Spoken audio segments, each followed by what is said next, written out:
You want to, by the way, declare an interest, which I think... Yeah, no, I was just saying to you, I was just saying to you outside that it's I'm just conscious of not being on shaky ground, but like I have applied for roles within the FAI before. I am likely to possibly apply for roles within the FAI again. So I'm very, very conscious, I suppose, of not saying anything that would potentially make me less of a candidate for any of those roles at the same time. To be honest with you, there is an element as well of being somewhat Delaney tapped out at this stage. It's coming at you 24/7 now for what are we looking at, 8-9 days.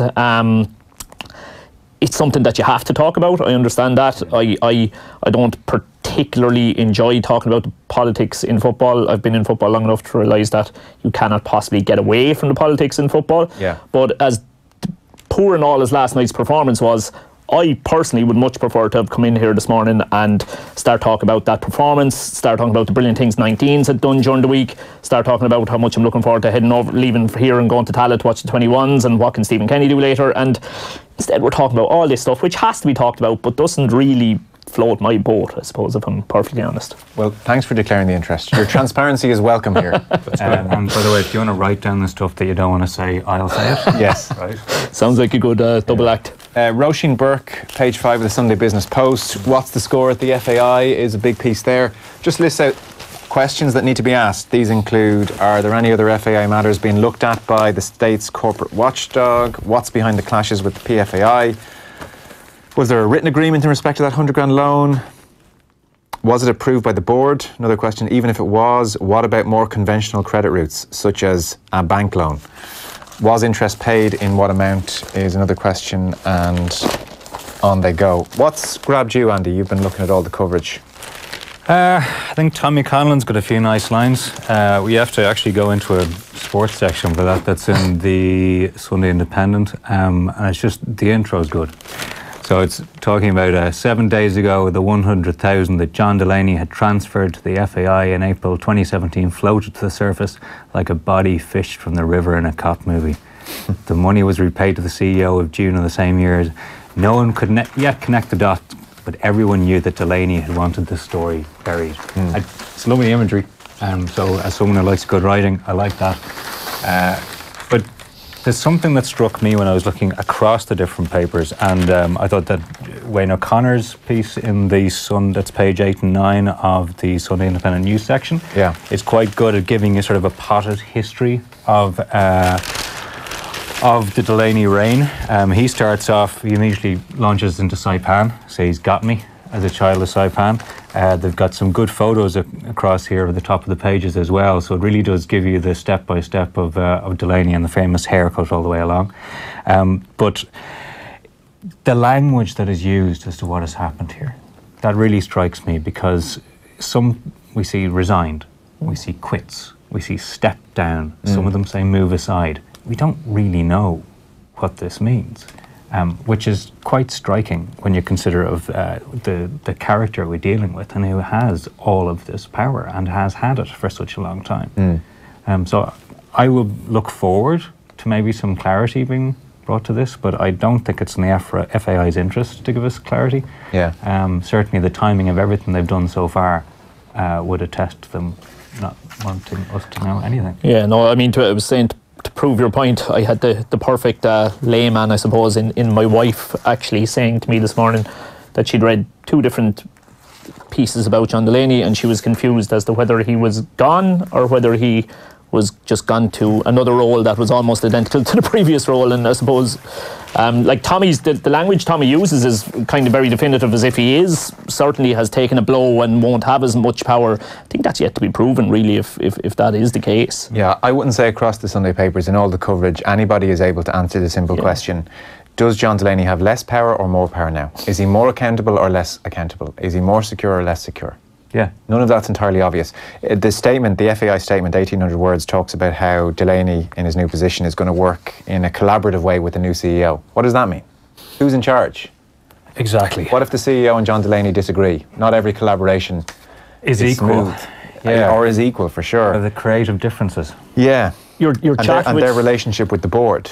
You know, if they go to the board and say this is happening, then does this simply happen? Yeah. Or is the board now stronger? I will point to Philip Quinn in the Irish Mail on Sunday.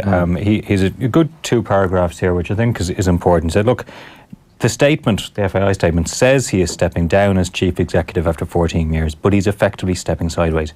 If he was stepping down, he'd be severing ties with the FAI. He's not. Yeah. Right. So that is the important thing, one. Important thing, two, is he's been given a paid position with the new title of FAI Executive Vice President.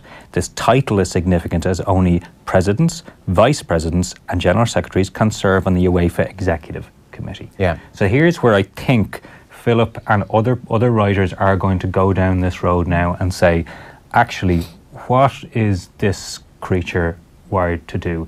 Really, he's been positioning himself for roles with UEFA, etc., through the last number of years. This move, it's not down, it is sideways, and even if it is a little bit diagonal, it still gives him that positioning to be able to carry that forward. And that is the real question, I think, now to the FAI going, are they enabling bad governance by allowing him to stay in? What kind of a signal is that saying? And I want to be clear, I'm not alleging any kind of malpractice, anything like that. It's just that we don't know. This is a transparency issue from about an organisation that receives a huge amount of public funding, and we simply do not know what is happening. Yeah, the guts of 50 million over the last decade of taxpayers' money has gone into this organisation. In that respect, how damaging is the front page of the Sunday Times main section, the rent, $3,000 a month? It's not a good signal, is it? No, it's incredible when you combine it with the salary. I mean, to be in receivership of a salary of 360,000 and not be able to afford your rent would mean you've got pretty bad handle on your finances, really, I think, from a personal point of view, wouldn't it? Again, I mean, looking at grassroots level and knowing a lot of the regional development officers kind of around the country that would have dealt with over the last few years, it's a lovely round number, 36,000. I think an awful lot of them were either on 36,000 back in 2012 when they were asked to take a 10% pay cut, or some of the better paid ones had to drop down to 36,000. And you know, when you look at that being the equivalent of their CEO's rent for the year, it's you know, there's a question mark over morale maybe at grassroots level amongst some of the people employed by the FAI. And you'd imagine hearing stuff like this might be another little bit of a blow to that morale, you know. Yeah. What about the statement, Andy, which really makes no reference to the controversy which is ongoing? Jonathan Hall Associates engaged to review the management structures, and they recommended the creation of this new role, and they want to start the process of, you know, getting the new chief executive officer. That this was all just long planned and for the betterment of Irish football, and everything's very stable. That does not tally with the timing of this. It does not tally with the new interim CEO leaving her position, which she's due to really get stuck into over the next couple of months. I think she's only due to start it properly in April, so now she's having to leave that behind and become interim CEO. As I said to Dan McDonnell, if this was as planned as the statement likes to, I was going to use a pretend, I'm not saying pretend, as the statement is saying, then really in a few months' time you would have John Delaney and the new CEO unveiled together. I'm moving to this new role. This is why we're doing it. It's very important. Here's your new CEO. Ask all the questions you want. Here's how we're going to work together. Why would you bother having an interim CEO?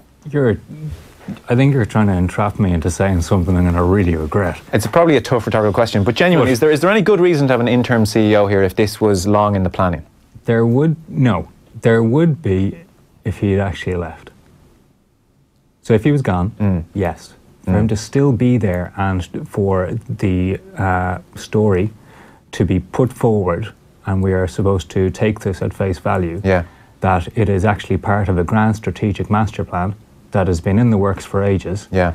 And it was definitely going to always come out on the night of an Irish international. I mean, some people might believe it. Yeah, and also, so the statement says that the two roles, they have to work together collaboratively. Yeah. So you have Ray Walsh in there with the former CEO, now Executive Vice President, working together collaboratively with immediate effect. Do you know, it's just, this doesn't ring, none of this rings true. You just have to say, like, there's no transparency here. In an 1,800-word statement, there's very little. There's been well, you see, this isn't the only statement they've made in the last. Yeah, what are we up to? That's put it mildly. Right, so if you view them all together, it actually makes it even look a bit more. It's not. I'm trying to find the right word here, Joe. The bit I am surprised. You could argue incompetent. I'm surprised that that he's still going to be in front of the Oireachtas. I certainly thought that would sidestepping that issue might be part of the whole thing. You know, to pull that one would have been would have sent a very, very strong signal, and I think they were smart not to do that. Okay.